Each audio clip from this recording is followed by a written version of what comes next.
First of all, I want to introduce a little bit about IO Utilities. We are a consultancy company made of a global team of scientists, engineers, business, and regulatory experts.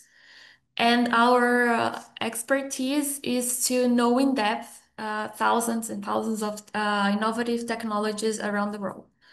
So we have now, since the beginning of IO, we have already evaluated more than 12,000 technologies, in which almost 2,000 of them are actually almost 4,000 of them were introduced to end users all around the world. And we have had more than 1,000 technology presentations to our clients around the world. Just a moment. Let me close this. Okay.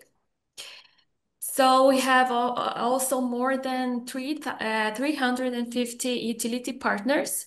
And in this globe, in this map, you can see our offices location and our tag locations. Tag, the Technology Approval Group, is our main service where we present these technologies to the clients according to their needs. So moving on, I want to thank first the institutional support from ABCOM, Citicom, o Portal de Saneamento Básico, a Sociedade Brasileira de Gestão do Conhecimento e a Infra Brasil, that are our supporters for this web series that happens four times per year. So also this web series is one of the innovation mechanisms of Trial Reservoir Brazil, which are a project that we have in partnership with the BID and BID Lab. So as I said, for this year, the theme of the web series is the path to the sustainability in the water sector. And we have had already the first webinar called the efficiency in the usage of water. And if you are interested in watching this webinar, it was really interesting. You can access it in our YouTube channel. And for today, we have the circular economy theme. And for the following two webinars, we have the water management in the food and beverage industry and water safety in industry. So stay tuned in our social media to receive all the communications and all the reminders for the following webinars. The agenda for today, we start with Marcela from Infra Brazil. She'll talk about the circular economy and sanitation, followed by Cesar Maldonado. He's from IO Utilities, a colleague. He's gonna talk a little bit about the circular economy in industry. And after Cesar, we have two really interesting technologies. First, Arvia Technology, talking about the elimination of micropoluents with electro-oxidation. Our speaker is Irais. And then we have Susana García from Water Challenge. She's gonna talk about revolutionizing the zero liquid discharge technology with sustainable circular economy. And at the end of the webinar, I'm gonna read all the questions from the audience. And Marcela, you can start now, okay? Okay. Thank you very much. Thank you, everyone. Good day, good morning if you're in Brazil. I would like to first thank very much this opportunity, this invitation. Victor is here. This is my second time. The first one, Victor mediated a panel between me and Natalia Menezes, who I'm also representing. So today I'm going to be speaking in this larger team, Pathways to Water Sustainability. So the perspective that I'm going to bring here is the experience that me and Natalia had of writing the circular economy chapter of Plan Sabe, which is the sanitation federal plan. I'm going to be talking about that. So we wrote this chapter of the Plan Sabe, and I think it's going to be an interesting beginning for our webinar here. So that's why I'm here today to talk about that. But also a little bit about me. My name is Marcela. I'm an environmental engineer, but I'm actually a water resources specialist. Since the early days of my career, I've been working with water. And currently, I'm Water Resources Director here in São Paulo State Secretariat. So I work for the government right now. And also, I'm the lead for sanitation and water resources in Infra Women Brazil, which is the organization that Maria Clara mentioned before. We are a nonprofit that unites women that work with infrastructure here in Brazil. We're divided in sectors, and I lead the water resources and sanitation sector. And also, I'm very passionate about water.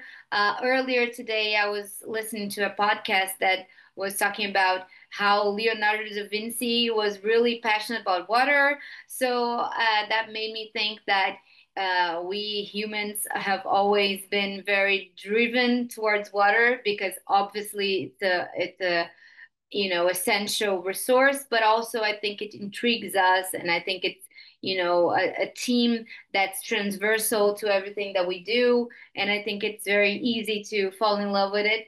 So I think it made me passionate since the early days of my career, and I think that's going to be clear as I move on with the presentation. Or maybe that was just a way of me saying that me and Leonardo da Vinci had something in common. But so here you go. A little bit more about Plan Sabe. As I mentioned, it is the national sanitation plan here in Brazil. For those of you who maybe don't know, it's currently under review within the Ministry of Cities, which is the federal government. So it's a federal plan. Later this year, it should be published, this new version, this updated version. It's a public policy tool for implementing directives and goals, and it follows 4 pillars. So that's why it has 4 colors on the logo here. So in Brazil, when we talk about sanitation, we're talking about 4 pillars: water supply, wastewater, solid waste management, and urban rainwater management. So we have 4 aspects or themes or pillars when we talk about sanitation. And I think that's not the case in all countries, but here in Brazil, we view policy for sanitation in that aspect. So, and that's important because we often talk about water utilities, which are more oriented to water supply and wastewater. But when we talk about public policy and sanitation, we have to not forget that we have to include rainwater and solid waste management. So when the ministry came to me and Natalia with this challenge of writing this thematic chapter, as I forgot to mention in the last slide, but uh, as as a tool, as a complement for the main plan for Plan Sabe, there is also these thematic chapters. They are meant to explore specific themes or to support the main plan.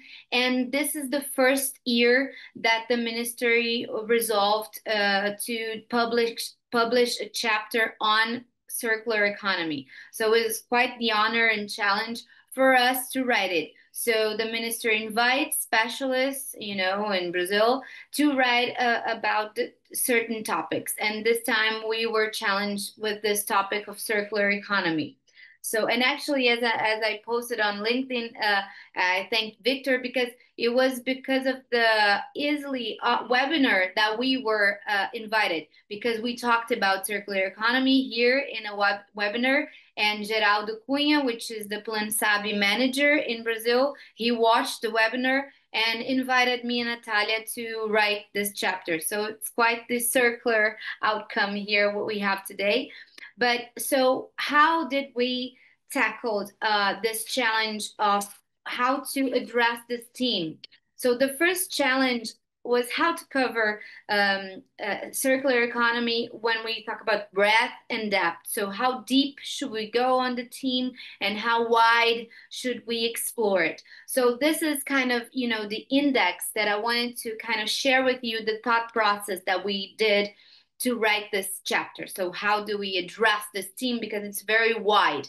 So first of all, of course, the chapter 1 is introduction, but when we come to chapter 2, which is the beginning of the chapter, we start with the history and context with circular economy in the world and in Brazil, which is important to make this distinction because countries have different levels of maturity within a circular economy.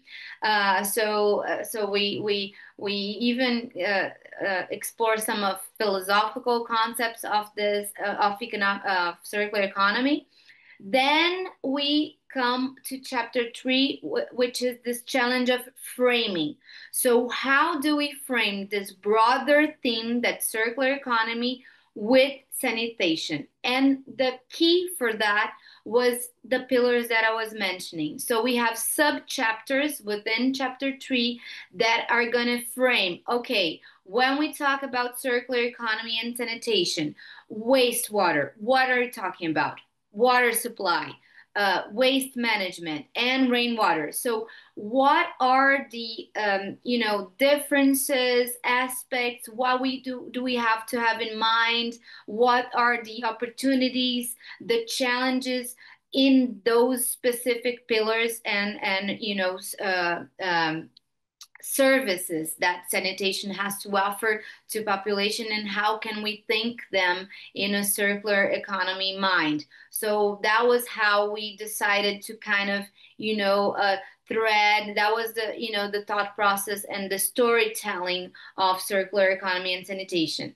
And then we come to chapter 4, which is we are very proud of that chapter because it goes on the practice. So success cases that we have in Brazil with sanitation and circular economy business models. So mainly utilities companies that we approached, and they shared with us their experiences and their cases of success that prove that circular economy business models can be profitable.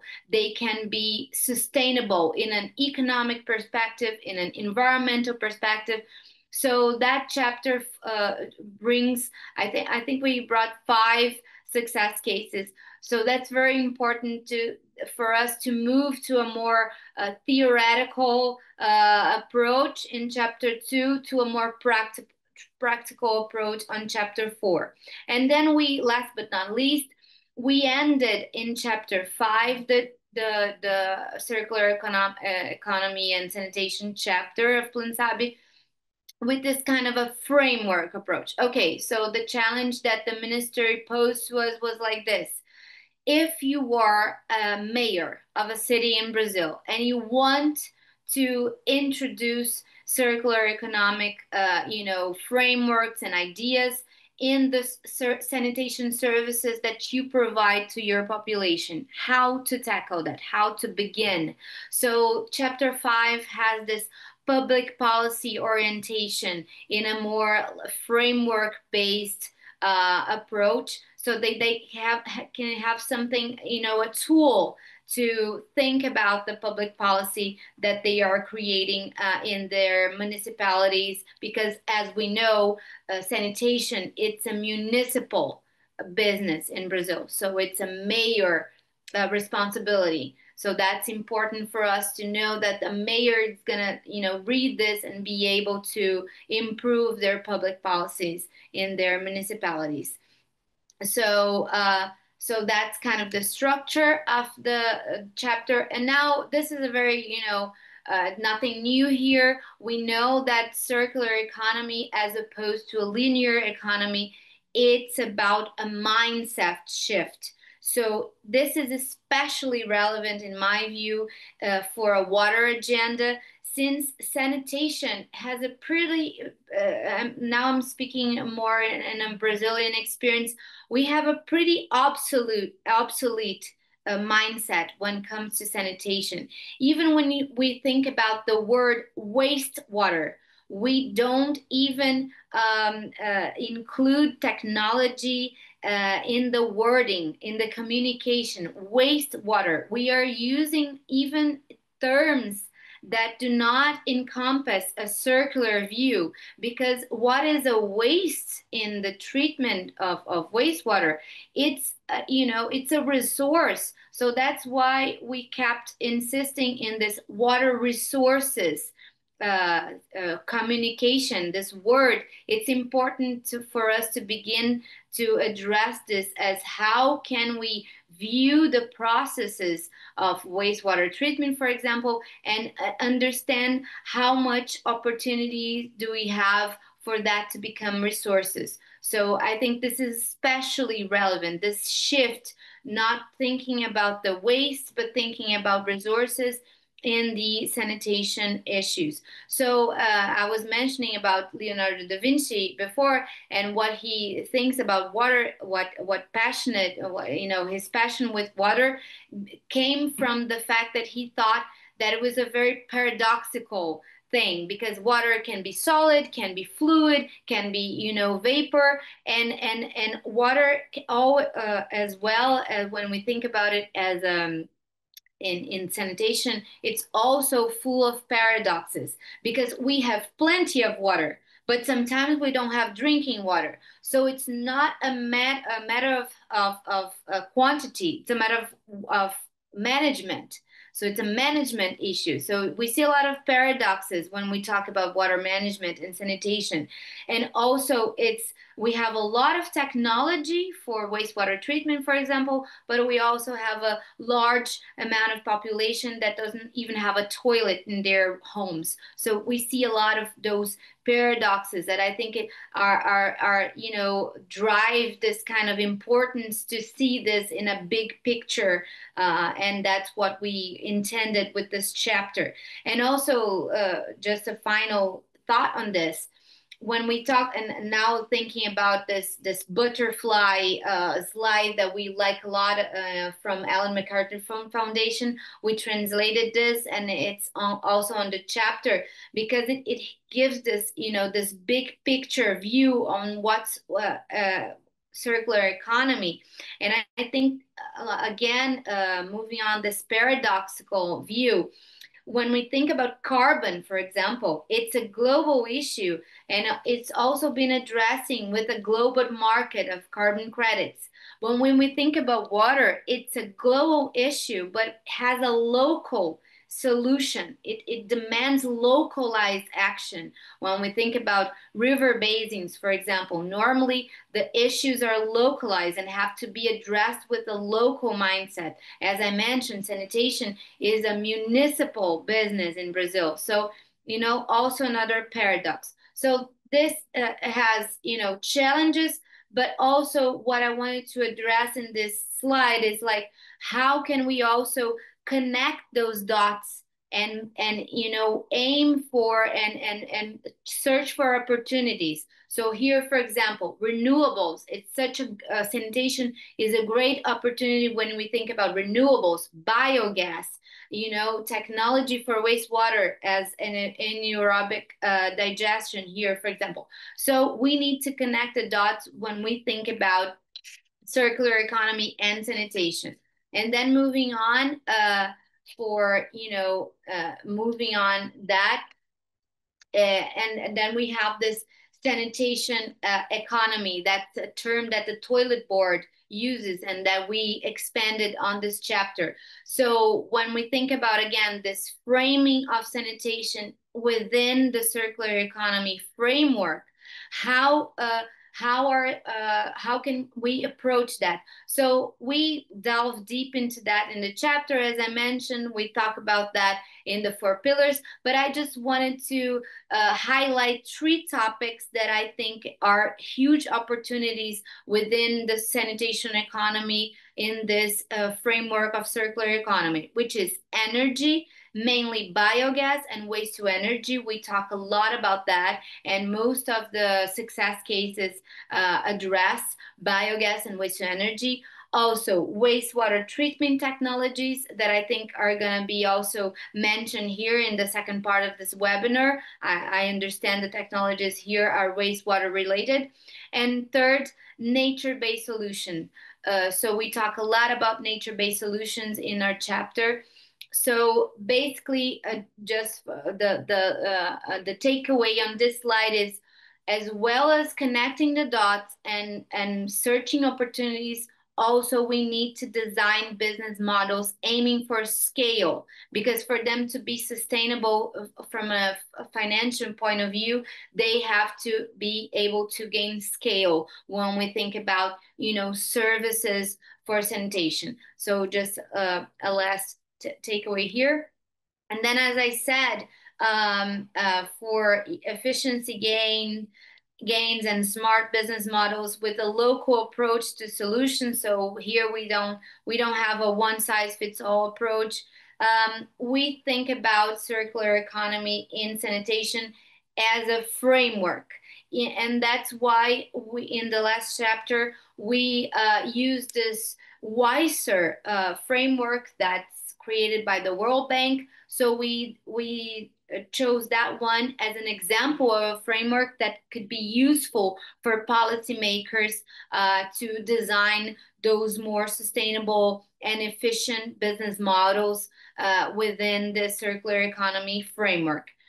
And just this is my last slide. So as I said, we were challenged also from the ministry when we were writing the chapter. So, okay, let's close it with the SWOT analysis for circular economy and sanitation. So what are the strengths and opportunities, and on the other hand, weaknesses and threats? And I just wanted to highlight that it's written there, but we believe that COP30 that's going to be held here in Brazil later this year, it's a great opportunity to really build upon our strengths in Brazil and the opportunities that we see, and really come across with weaknesses and threats in order to build upon that and address those threats and weaknesses.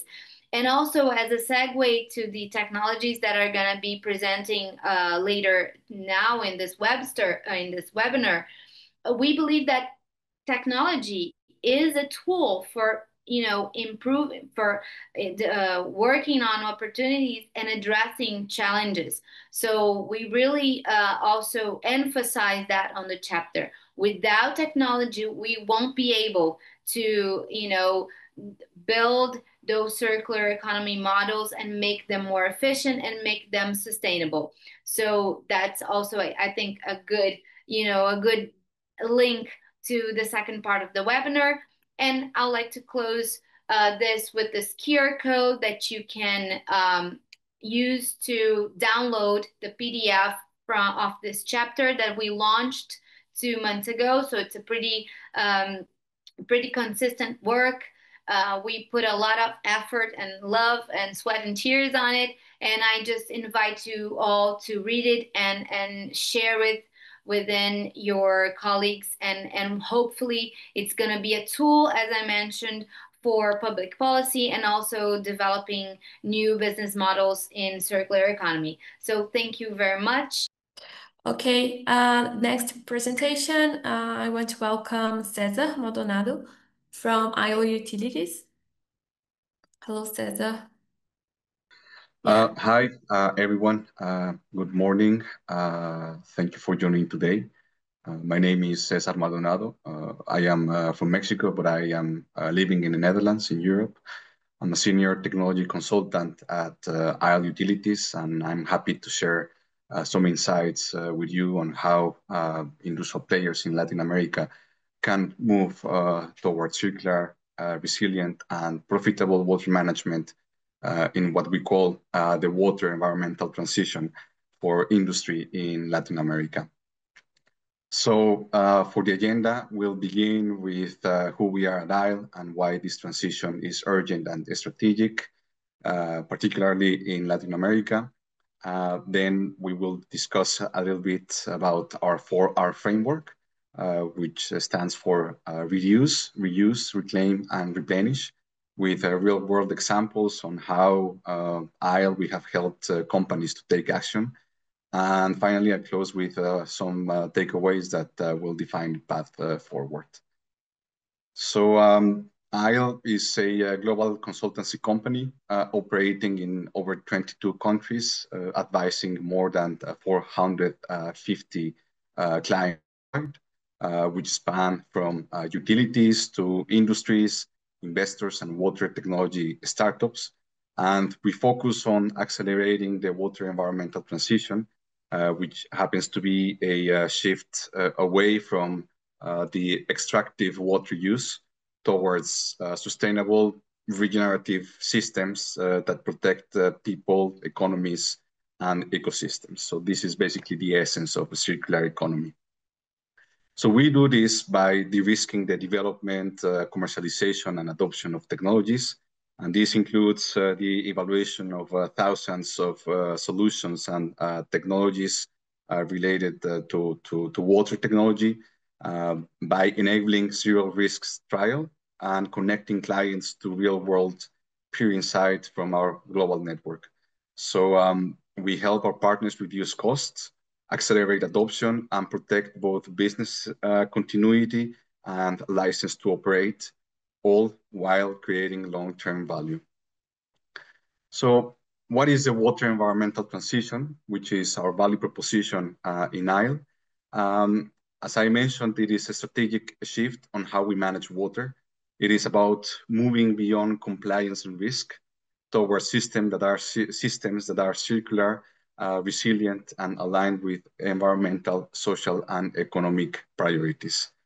For industry in particular, this is not just an environmental concern, it is a strategic decision to continue operating.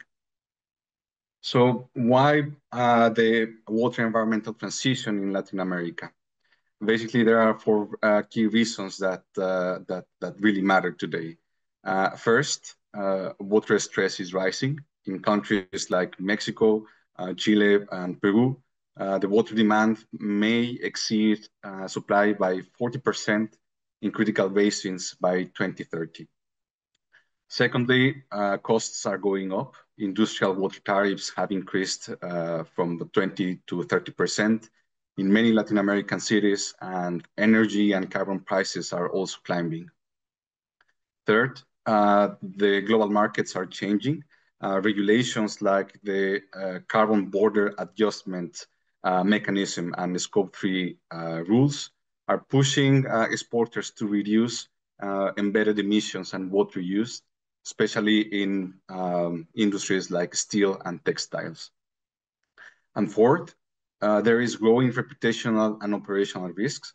Industries are facing more and more conflicts with communities, tensions with regulators and investors that are demanding companies to show strong environmental and social water practices, not just on site, but across the watershed.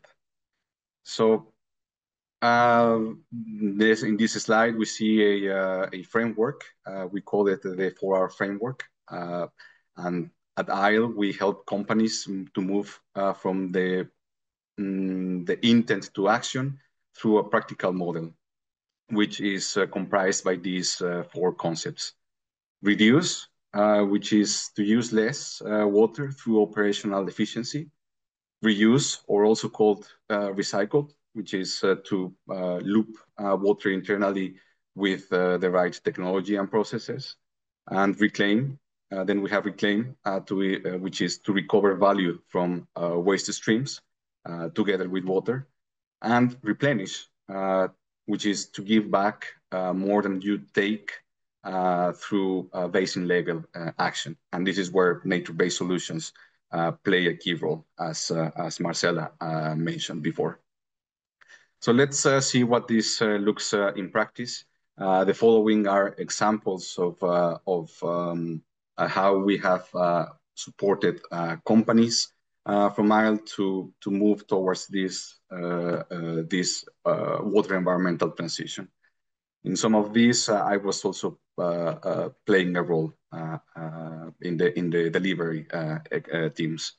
So we first have the reduce concept. In Mexico, we helped an automotive plant facing drought. Our audit revealed a 17% reduction potential of water withdrawal with a return of investment of 3 years and eliminated expensive trucked-in water. In Chile and Italy, we worked with energy utilities to reduce cooling tower consumption, and we assessed 53 technologies that could be potentially applicable to the sites, and we helped to pilot 2 of these technologies that showed a clear business case. In the US, Consumers Goods site uncovered 6 reduction opportunities and 1 water reclamation pathway through our consultancy work, and together enabling up to 40% of savings in water extraction. So in the next slide, we have the reuse and recycle, the second R.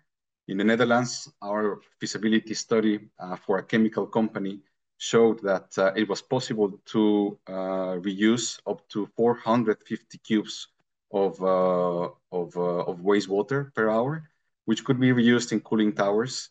And this showed that there was a clear financial feasibility. In Asia, we supported an electronics manufacturer's roadmap to achieve up to 65% of water recycling and identifying potential savings of 2.5 million cubic meters of water per year across the sites. In Spain, with this company Mau, we have developed reuse concepts for beer manufacturing sites that could, in theory, recover up to 80% of brines produced by reverse osmosis for utilities applications. So these projects show that the reuse and recycle that are not unfeasible. They are definitely feasible with the correct assessment, technological assessment. Then we have the third concept, which is reclaim or recover. We also help clients to monetize waste streams through technology and strategy. So for a global consortium of 4 companies, we screened 20 technologies to recover salt from waste streams and supported implementation across 9 sites. In Australia, we helped a mining company to define a potential business model that could recover up to $50 million from wastewater. Yeah. And in Morocco, for Inditex, we developed a roadmap to transform a dyeing facility to achieve 90% of water savings and 96% of salt recovery through an approach of zero liquid discharge. So the reclaim strategies create compliance, they reduce waste, and in many cases generate direct financial value. So for the fourth concept, which is replenish, in which you give more water than what you take. In Mexico, we helped Ferrero to assess risks in a basin, and we identified 8 potential offset actions potentially covering up to 50% of the site's water footprint. Again, in Morocco, we supported the same textile site to develop a strategy to transform the facility into net zero water, aligned with 6 community and nature-based solutions.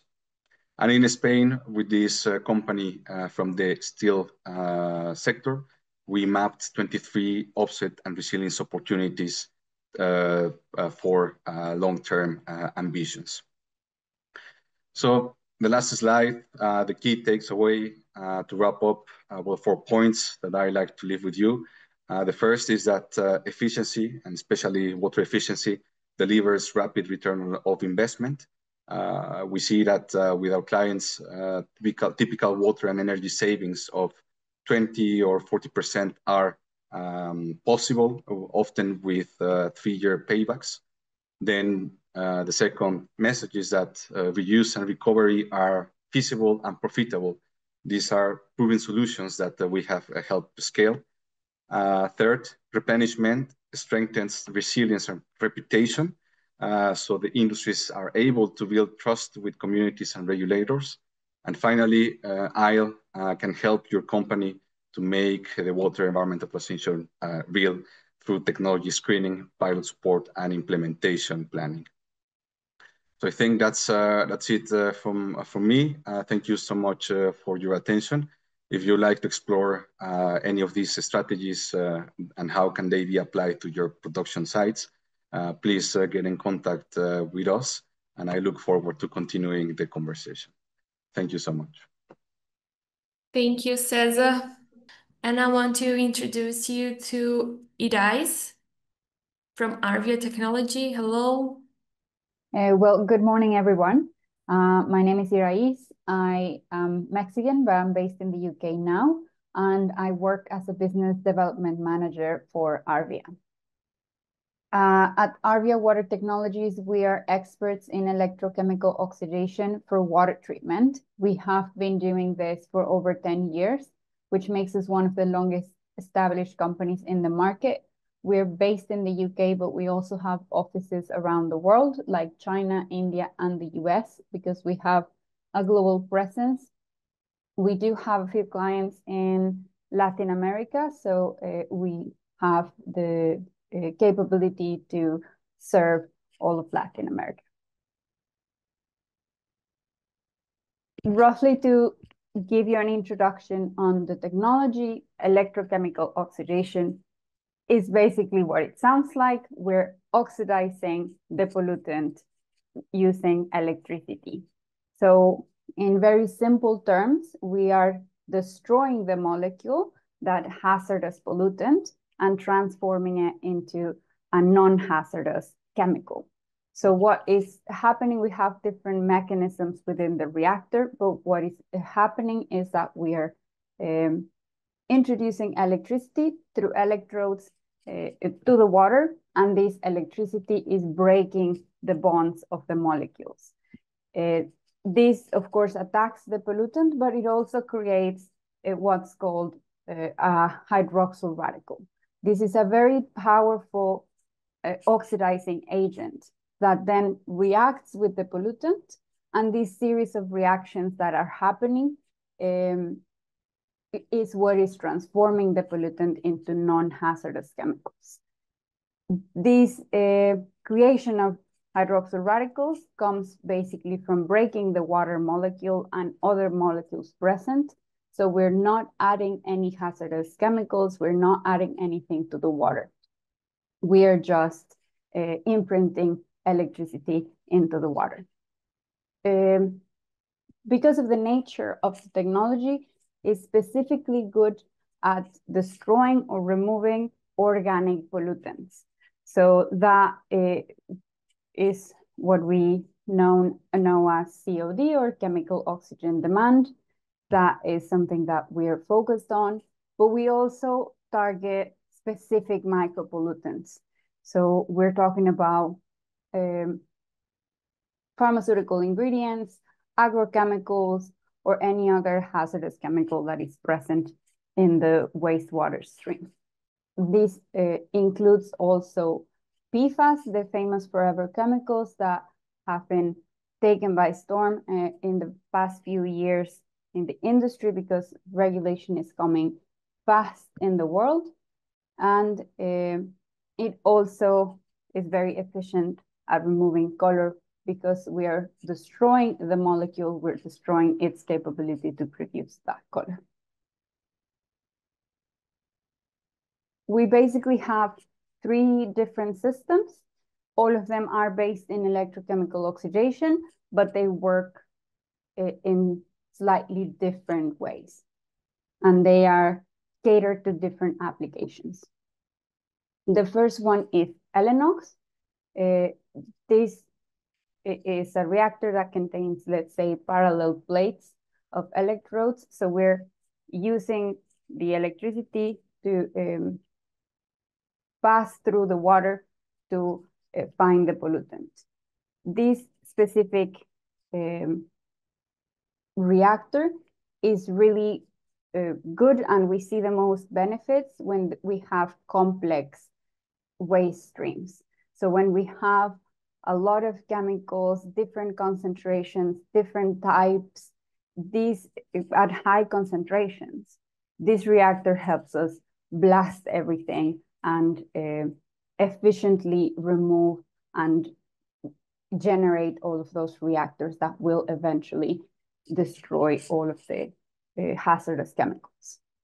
Something I didn't mention while explaining the technology is that the objective of electrooxidation is to mineralize the pollutant. This means that we will turn it into 3 components: hydrogen, carbon dioxide, and water. So we're not just creating other chemicals, but the result is actually to create the water molecule, hydrogen, and carbon dioxide, which are, as you know, non-hazardous chemicals. The second reactor that we have is Rosalox. The difference between Elenox and Rosalox is that we have a material called NIX, which we developed. This material allows us to combine adsorption with oxidation. So the benefits of Rosalox and what is really innovative of this reactor is that the NIX material allows us to become very energy efficient at low concentrations. Because we are bringing in the pollutant to the surface of the material, we can imprint the electricity directly to the pollutant, and all the treatment is happening at its surface. So that helps us, let's say, concentrate the treatment around the surface, and this destruction that I'm talking about happens at the surface, making us very energy efficient and reducing the amount of energy that we need to destroy very, very low levels of that pollutant. So instead of looking for it through the water, we're bringing it in.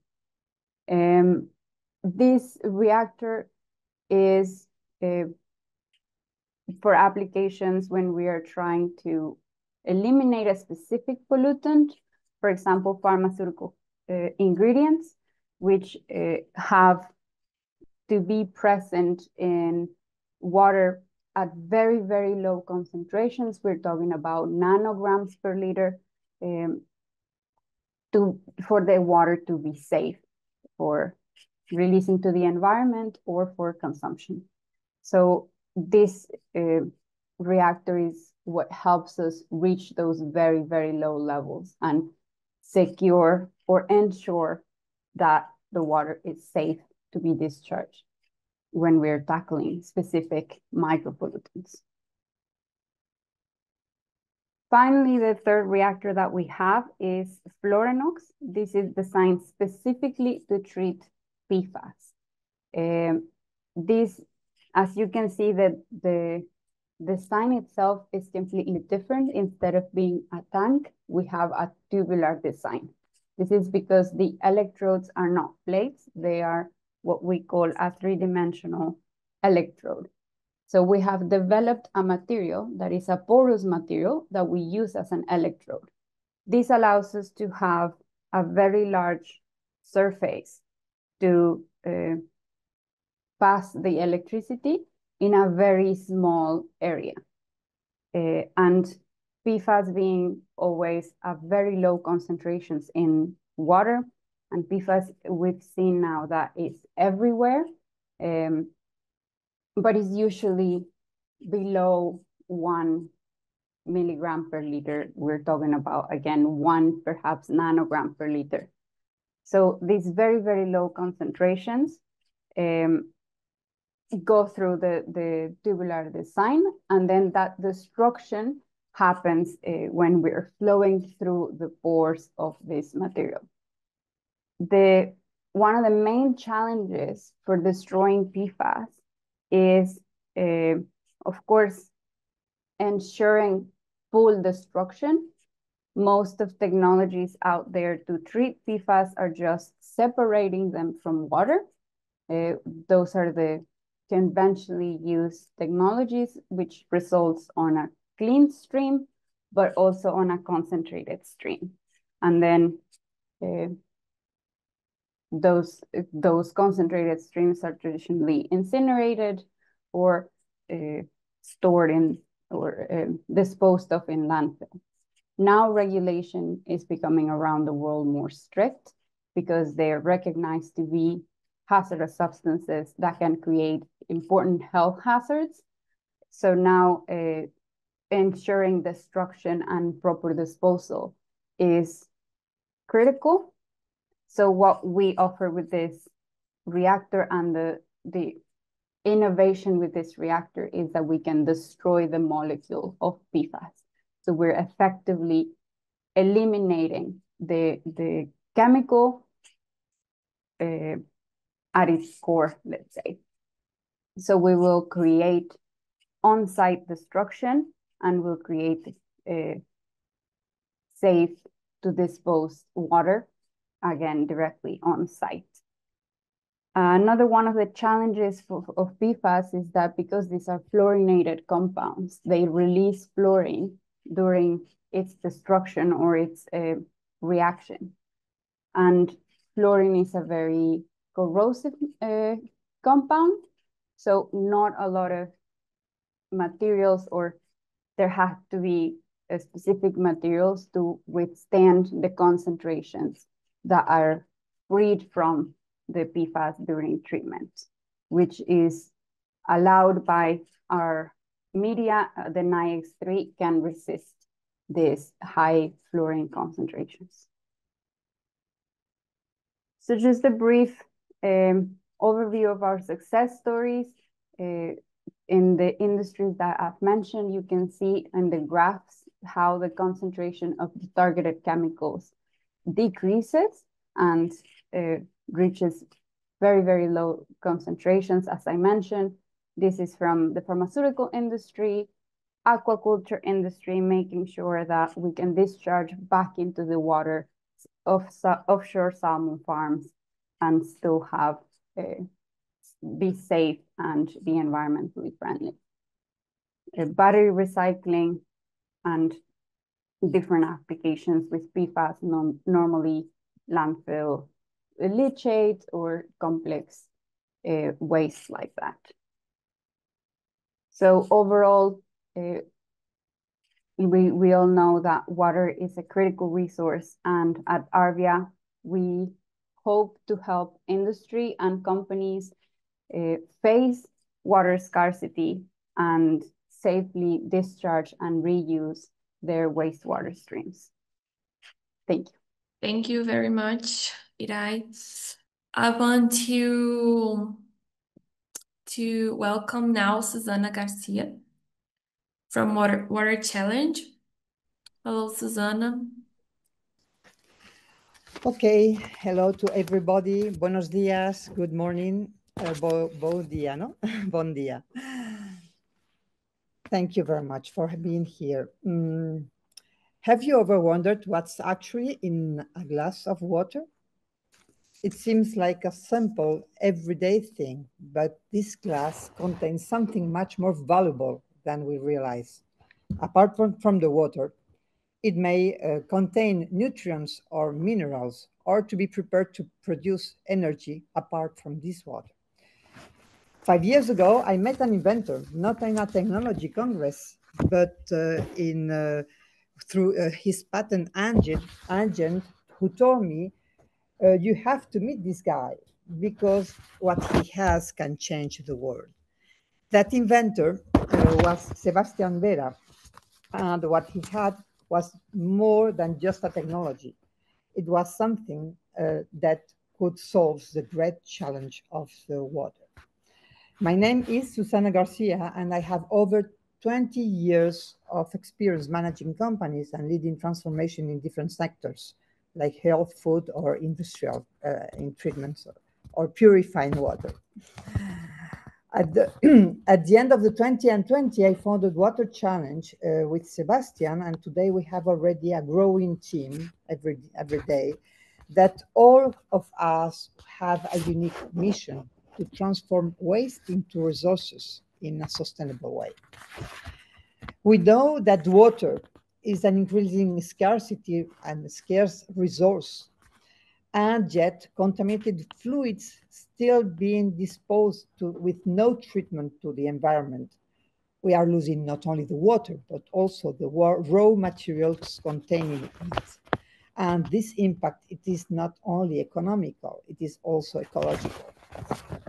What if I told you that there is a technology capable to purifying any contaminated fluid in a sustainable way, recovering the 100 of the pure water and the 100 of the valuable dry solids in a continuous process, in a one way of evaporation and crystallization process with energy efficient that could be 10 times lower than the state-of-the-art zero liquid discharge.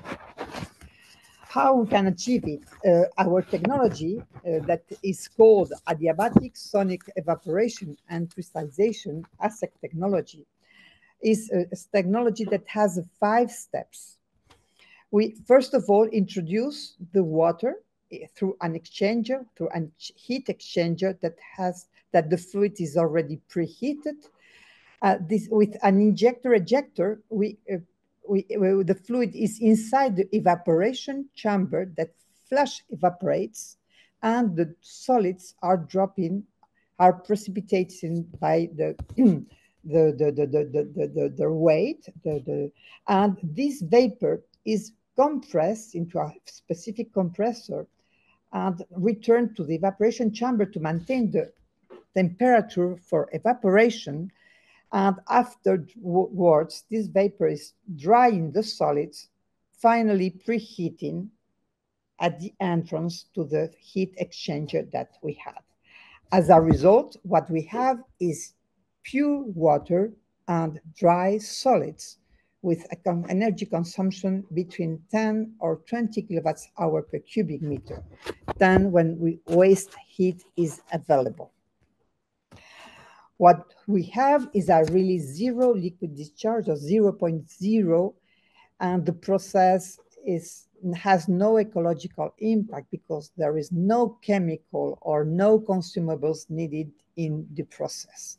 And as we mentioned, with a low energy consumption.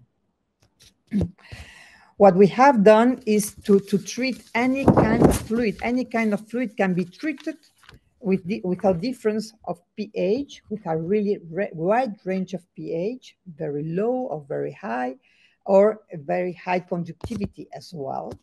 And what we have is a pure water, purified water between 5 and 50 microsiemens per centimeter that is able to be used for consumption, for human consumption after the seawater desalination, or for industrial or irrigation, or even green hydrogen, thanks of this the high purity of the water with 5 microsiemens per centimeter.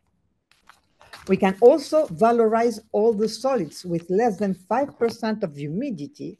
All the organic fluids can be used, for example, or as an example, as fertilizers. Also, we can extract the metals from minings or the mineral salts from the brine mining, the sodium chloride as an example, or even for the food industry as a substitute of the spray dryer, maintaining the nutrients of these solids.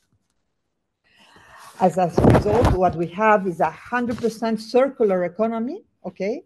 And any industry can reuse all the fluids with the ASEC, so we can achieve a net zero water use, water consumption, as well as we have at the same time the dry solids to valorize, and when all the water is not used in the process can be reused for irrigations or other uses. This is an example of a plant that we have for dredge material, where we can use the solids as metal extraction or rare earth elements as in some cases, or the pure water can be used for the industrial use or the raw material harbor cleaning that are very big cubic square meters to clean. Also, we have a carbon footprint reduction because we have a very low energy consumption in comparison to state-of-the-art ZLD. But also we can reuse or use renewable energy because we have a lower footprint, or also because we can be close to the production of the fluid, of the contamination fluids. There is no transport needed, so we can also reduce a lot all these trucks moving to be treated. We have a scalable and modular production. What we have is here at left an example of a 4 cubic meter day for a biogas company that is treating the digestates. So it is just under construction, this plant. So we have no limit with flow to treat the water. And what we can have also as well is a plug and play solution in a container that can be able to be from 50 cubic meters a day.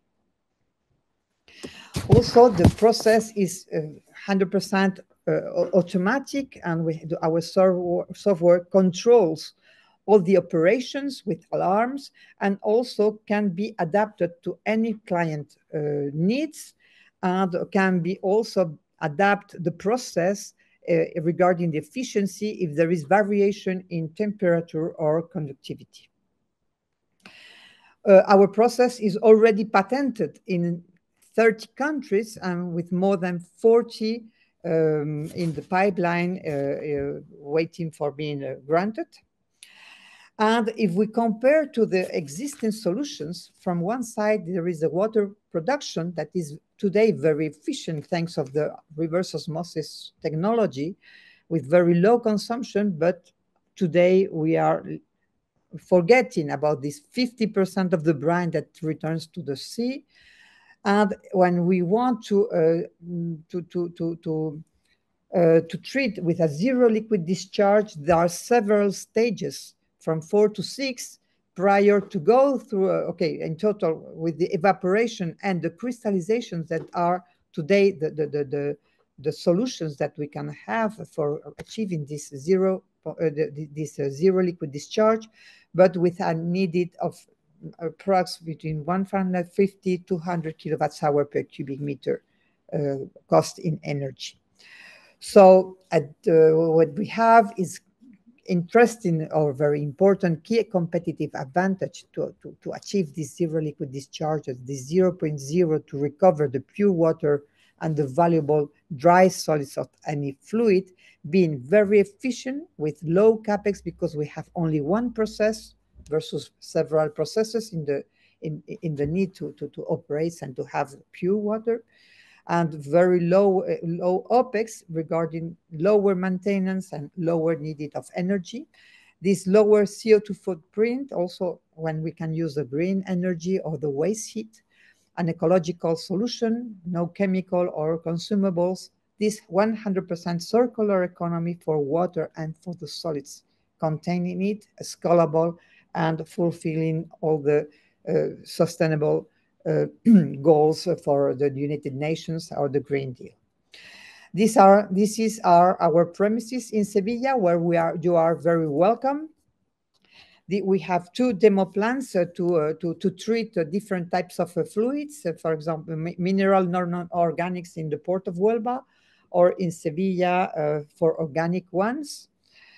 And our initial approach is to go through the market of biogas, that is an increasing market, that we need to treat the digestates while we are producing, or the people can produce this green energy, and very important for the reduction of the CO2, the mining industry, the brine mining, the dredge, as I mentioned before, and also very difficult industrial waters. We had very important granted projects for research and development. For example, the EIC, the European Innovation Council Accelerator, or another European one for extracting the metals through a thermodynamic solid separation in consortium with another company, with Ofitec. We have already 5 scientific publications in applied science and in water press, water review, for metal pollution and mining, for brine, for zero brine discharge, for microplastic removal in textile, and also as an example for decontaminating the dredge material, or chemical industries like the textile one. And we are achieving the several goals of the Sustainable Development Goals. So as a conclusion, what I can say is that, okay, we believe in water challenge. We believe that every drop matters. And this glass can even contain the future. The future is pure water, minerals, and energy. We just have how to extract it. Thank you very much for your attention, and I'm very glad to answer any question you may have. Thank you. Thank you, Susana. Really nice technology and presentation, of course.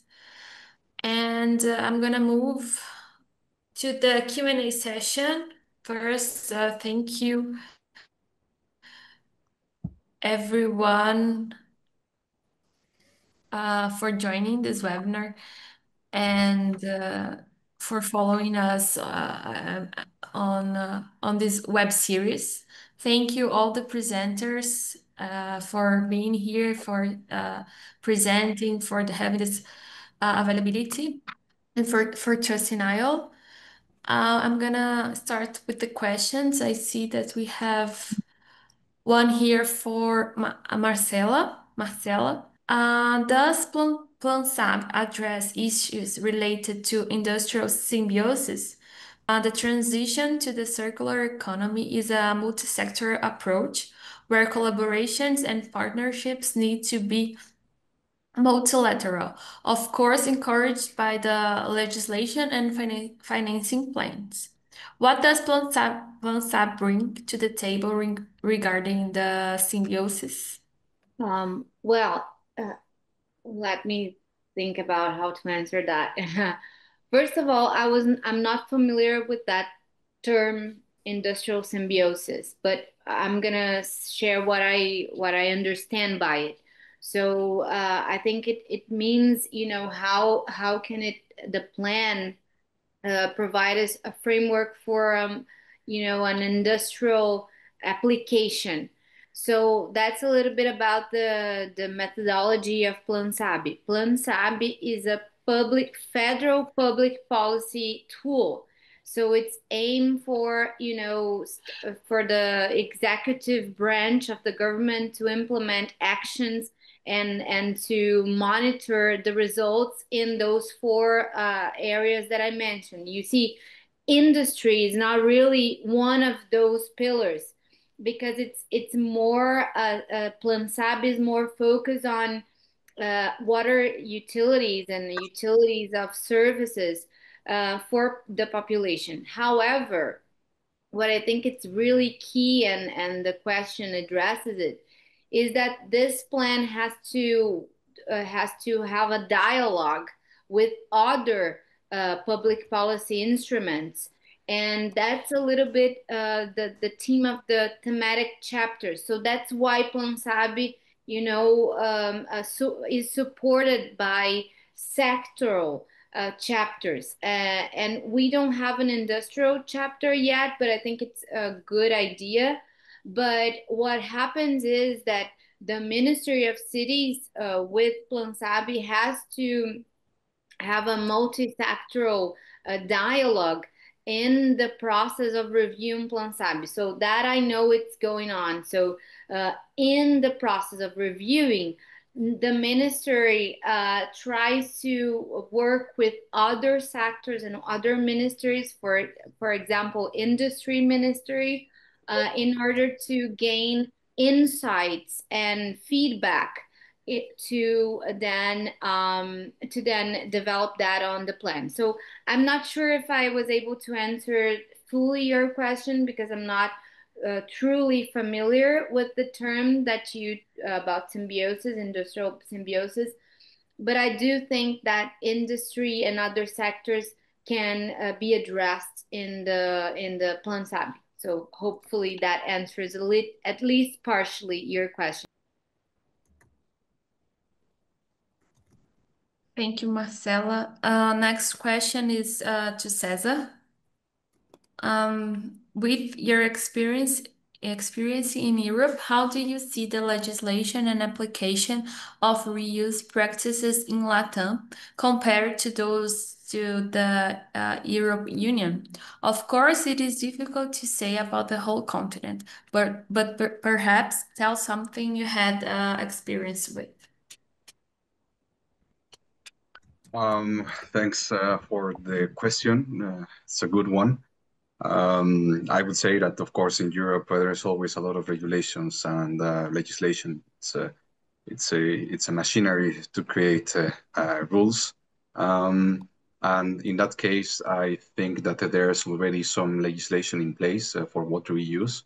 I think that in 2020 there was a new some new framework for water reuse, but specifically for agricultural applications, agricultural irrigation. But apart from that, there's not really that much in the industrial side. However, Spain, I have to say that I am very impressed with Spain on how they have implemented water reuse since a long time ago, since 2007 or something. They have created their own rules for water use, not only for agriculture, but also for urban spaces and the industry and so on. So I have to say that Spain is the leading European country in terms of water use. However, because the stakeholders, in this case, industries, have to apply to a lot of permitting, and the rules are not that easy to navigate. This is a challenge. This is a barrier for the actual application of water reuse. Yeah, and in contrast, in Latin America, I would say that there is much more practice in water reuse, but there's no rules. There's not a lot of legislation.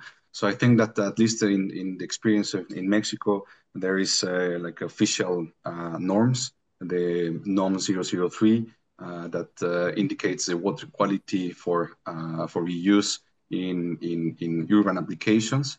But for industry, there's nothing in practice actually.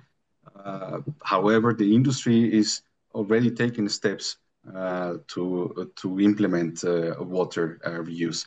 I think that the same happens in Chile, especially for mining. Water is being used in the same processes, but in general, there's no legislation in place in Latin America. So it's very contrasting scenarios. in Europe, there's regulation in place, but stakeholders are not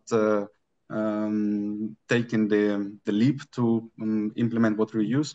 And in Latin America, it is being done, but there is no rules. So I think that in Latin America, we follow the principle that if something is not forbidden, it is allowed, right? So I think that would be my answer to the question. Okay, thank you. Cesar, next question for Irai. Actually, it's two questions. First one, is the technology capable of eliminating phenol? And the other one is if this technology can be used to treat domestic sewage. Yes, we can destroy phenols. We have several projects with that compounds, and we have proven every time that we can, in fact, eliminate a wide range of phenols. Same with urea and ethylene glycol. Those are chemicals that are usually not addressed by other technologies, but yes, we can destroy them. In terms of domestic waste, so the answer would be yes, the technology works. However, for domestic wastewater, there's a lot of other technologies, traditional technologies like biological treatments that work fine, and they're perfectly capable of treating this type of waste streams. So we do not intend to replace those technologies. Our intention is to add to the industry by eliminating the non-biodegradable chemicals, the recalcitrant organics that are not being eliminated by other technologies. Okay, thank you. Next question to Susana. He wants to know if the technology treats only brine water, or can it treat also wastewater in general? Yes, the technology water challenge can treat any kind of water. I'm saying any kind of water can be a brine after desalination. Okay, a brine is a concentration with water and the minerals from the sea. That it can treat any organic fluid. As an example, the leachates, the lixiviates, the waste, the digestate after biogas, for example. So any organic fluid can be treated also as well. We can treat any mining waters. Okay, we have been treating as with very high success copper, zinc. Okay, and afterwards we can extract for valuation the copper and the zinc. We can also treat dredge material as an example also as well, or food, and we can dehydrate the food, maintaining all the organic minerals, because we can do it at a low temperature. So we can treat really any kind of fluid. There is no matter about the pH or the conductivity. So we can treat for example, the minings with negative pH, it was really -2, so really low pH, or very alkaline, with high alkalinity. We don't have any problem. We have a software that we prepare to be prepared and to treat any kind of fluid. Thank you. Susana, I have another question for you. An effluent with soluble COD BOD relation, essentially composed of total suspended solids. How does the technology work? Can it be used as a single stage treatment, or is it intended as a tertiary stage? I have not understood the first part of the question, but usually we do one single step. We have no problem of having dissolved solids or in suspension. There is no problem because we can treat only in one stage in a continuous way all these fluids. In some specific cases, we can do a specific pre-treatment, but inside the process. So it's still being one single process. And the process is evaporation and crystallization in a continuous way. Reusing the vapor and the heat of the vapor in all the stages to have only one process that has a very low energy consumption and very lower OPEX regarding other technologies. Okay, Susana, thank you very much. Thank you. We're done for the questions for today. I'm gonna end this webinar here. I want to thank you again, everyone. Marcela, Irais, Cesar, Susana, everyone for being here. It's good to count on you guys. And see you next time. Thank you for the audience who has been here with us watching our webinars.